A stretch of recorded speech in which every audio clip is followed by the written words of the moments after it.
বন্ধ্যাত্ব চিকিৎসায় স্ট্রেস বা মানসিক চাপ একটা আততায়ীর ভূমিকা নেয়, অর্থাৎ যদি মানসিক চাপ বেশি থাকে তাহলে অনেক সময় বন্ধ্যাত্ব হতে পারে।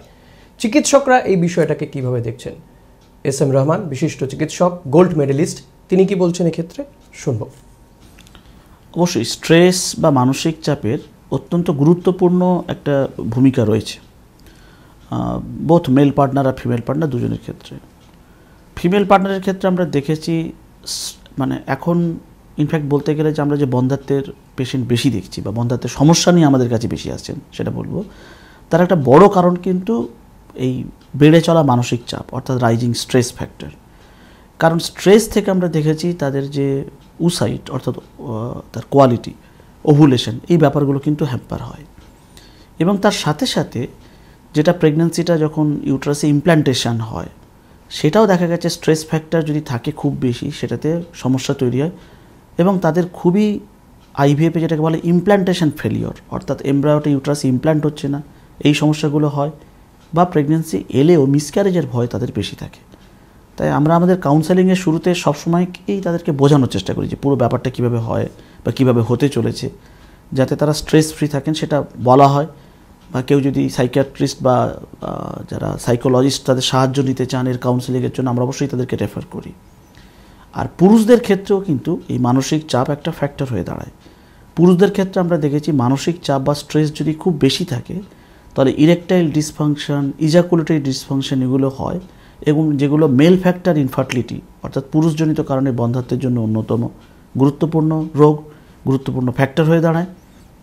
তাই অবশ্যই স্ট্রেস অনেক ক্ষেত্রে একটা সাইলেন্ট কিলারের রোল প্লে করে। ক্রেডলের 4টি শাখা রয়েছে। ডক্টর এস এম রহমান রয়েছেন গোল্ড মেডেলিস্ট এবং এই ক্রেডলের যিনি ডিরেক্টর, তার কাছ থেকে জানবো ডাক্তারবাবু এই যে 4টি শাখা রয়েছে সেখানে কোন কোন আধুনিক চিকিৎসা পরিষেবা পাওয়া যায়?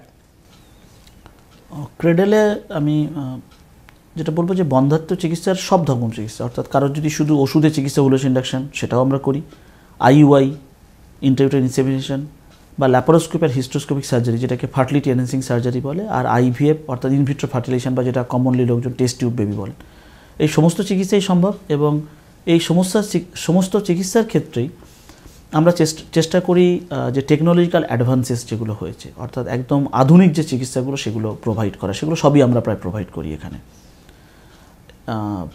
সেটা মানে আইভিএফ ফিল্ডের ক্ষেত্রে বলছি ইক্সি বা ইমসি হোক বা এমব্রায়ো বায়োপসি যেখানে পিজিটি বলে, pre implantation genetic testing, PGT বলা অর্থাৎ এমব্রায়ো বায়োপসি বলা হয়।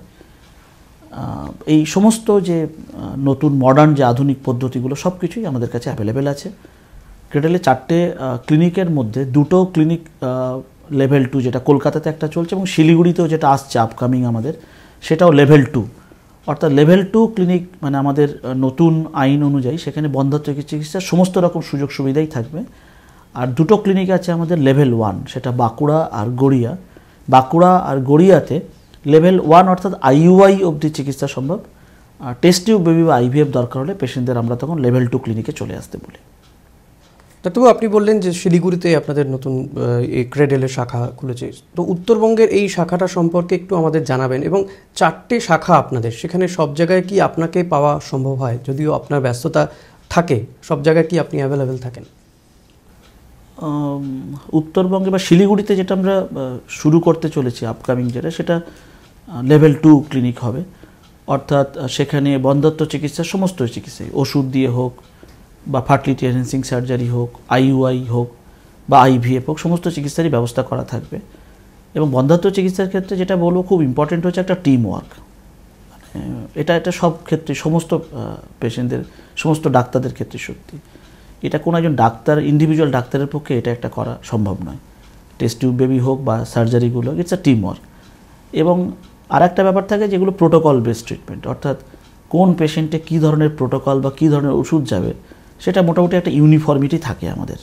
হয়তো বিভিন্ন পেশেন্টে বিভিন্ন প্রোটোকল লাগছে, কিন্তু যে প্রোটোকলটা লাগবে সেটা কলকাতাতেও যা হবে শিলিগুড়িতেও তাই করা হবে। এটার মধ্যে এবং যদি কাল ইউরোপেও কেউ করেন একই জিনিস করা হবে, এটার মধ্যে পার্থক্য কিছু থাকে না।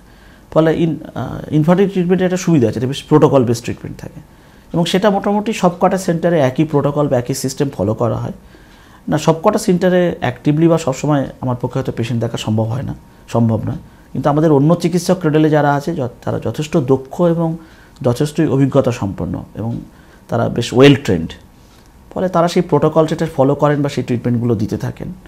হ্যাঁ, যে পেশেন্ট আমাকে দেখার দরকার হয় বা কিছু যেমন টাইম টু টাইম আমি বাঁকুড়া বা শিলিগুড়ি জায়গাগুলো যাই, অবশ্যই দেখি বা তার আমার পরামর্শ যা দেওয়ার সেটা দিই।